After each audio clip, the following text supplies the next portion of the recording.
Oliver numbered the trees with his knife. He knew this would help him return to his parents, although what he wanted most right now was time away from them. The beach yielded nothing except for some kelp and the discarded shell of a sea urchin. But it was wonderful to be beneath the open sky again.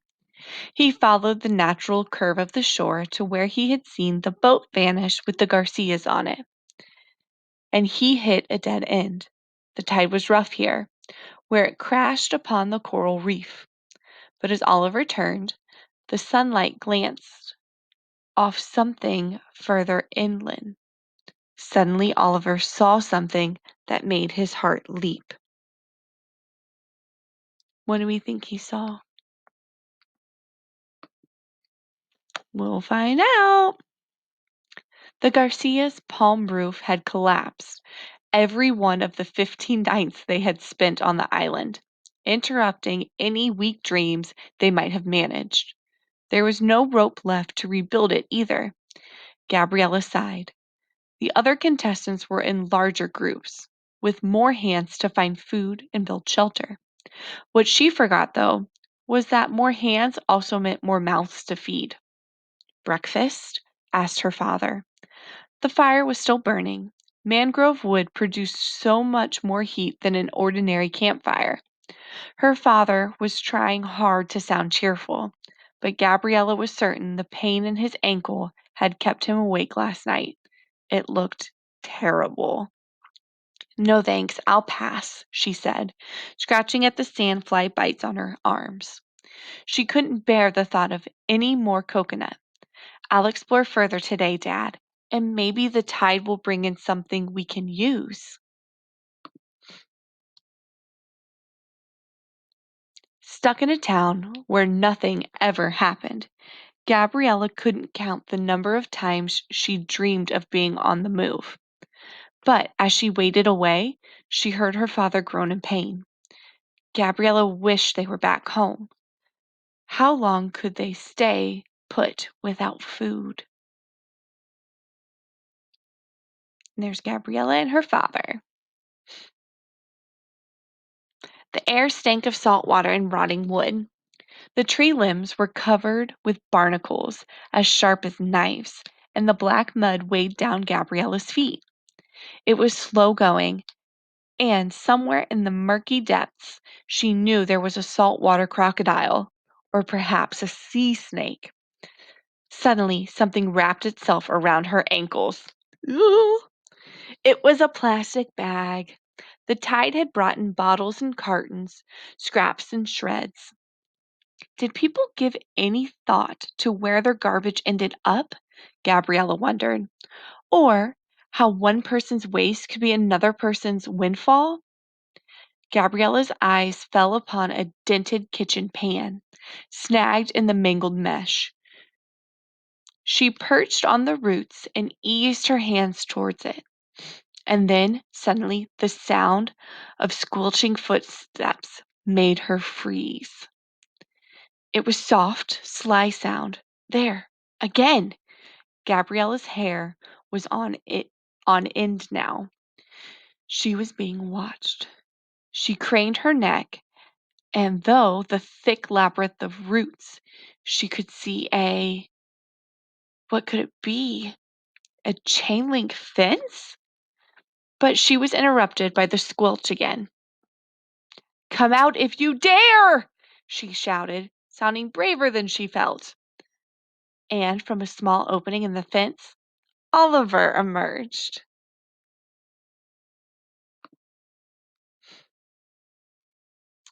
There we have Gabriella. There's the barnacles. If you've never seen barnacles before, they're growing on the roots of the trees. And sadly, we have our garbage. And there is more garbage too.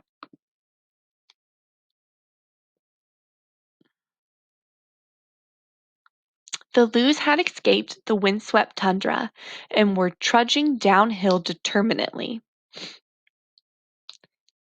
They were out of the water and conversation when Shin cried out, Look!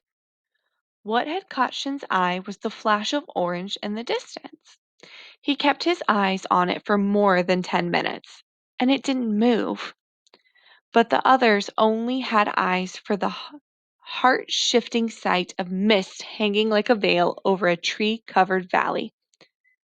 Cloud forest! Gasped May. Tall ferns fanning out, tangled vines wound their way around the moss cloud tree trunks. Drops of water nestled in the axils of the leaves and trembled on leaf tips. Everything was wet.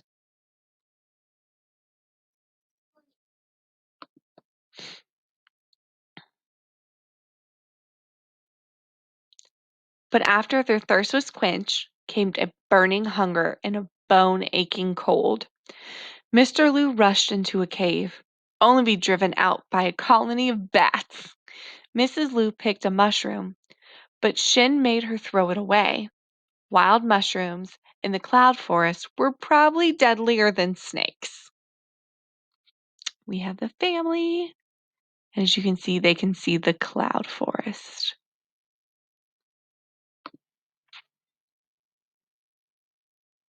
Down in the cloud forest, it rained every evening, and even though they had kept their matches dry, the wood was soaked. For 3 days, they lived on orchids and other forest flowers, but the fern fronds they picked needed to be boiled first. After 3 freezing nights, Shin knew what had to be done. He must find dry kindling for the fire and food. But first he would retrace his steps to the flash of orange that he had seen the day they had first stumbled upon the cloud forest. It took some walking, but he found it eventually. It was no bird or forest creature, and that was to be expected after all. It hadn't moved. But what he hadn't expected was to find an orange harness strung upon a steel zip line that disappeared into the forest canopy. Was this for him? Shin shrugged into the harness and fastened it to the cable. He looked up at the flying cameras hovering overhead and bit his lip. This was there was only one way to find out.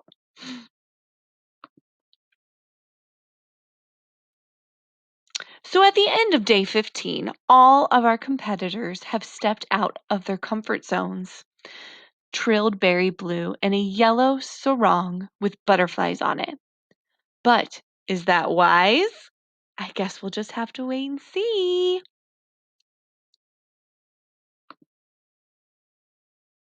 All right, so here are your Cornell Note questions again from chapter 3.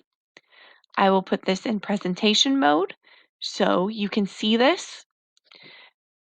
Make sure you pause your screen, write down your Cornell notes, and answer these because we're going to want these when we come back to school.